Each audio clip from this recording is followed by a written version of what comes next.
র্যাবের বিলুপ্তি বিষয়ে টিআইবি বা যে যাই বলুক, সে তো বলবার অধিকারকে কাউকে হরণ করবার কোনো সুযোগ নেই। যে কেউ যে কোনো কথা বলতেই পারে। তবে বিলুপ্তি বা যে কথা বললাম রিস্ট্রাকচারিং বা রিনেম যাই বলি না কেন, যে কোনো পুনর্গঠন বা যে কোনো কিছু সরকারের দায়িত্ব, সরকারের বিষয়।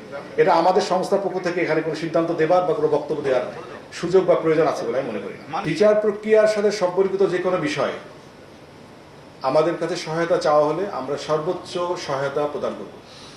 আমাদের কাছে যা আছে, যেটুকু তথ্য থাকবে তার ভিত্তিতে, যে তথ্য আমার কাছে নেই বা থাকবে না বা আমার কাছে আমার দেবার সামর্থ্য বা সাধ্য নেই, সেক্ষেত্রে হয়তো আমরা অপারগতা প্রকাশ করতে পারবো। কিন্তু যতটুকু সাধ্য এবং সামর্থ্যের মধ্যে তথ্য আমাদের কাছে আছে, তা আমরা বিচার প্রক্রিয়াকে এগিয়ে নিয়ে যেতে প্রয়োজনীয় সহায়তা করব।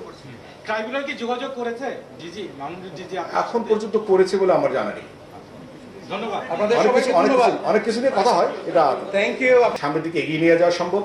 এবং আমি চাই ব্যক্তিগতভাবে একটি পেশাদার, মানবিক এবং প্রযুক্তি নির্ভর একটা সংগঠন গড়ে উঠুক, এবং এটা রাষ্ট্রের যে গুরুত্বপূর্ণ দায়িত্ব যখন যেভাবে আসে, সেটা প্রতিকার, প্রতিরোধ, অপরাধ প্রতিকার এবং প্রতিরোধ এবং দায়িত্বশীল ভূমিকা পালন করতে র্যাব আগামীতে অত্যন্ত দায়িত্বশীল ভূমিকা পালন করতে পারবে বলে আমি বিশ্বাস করি এবং আশা করি, এবং সে সম্ভাবনার মধ্যে রয়েছে।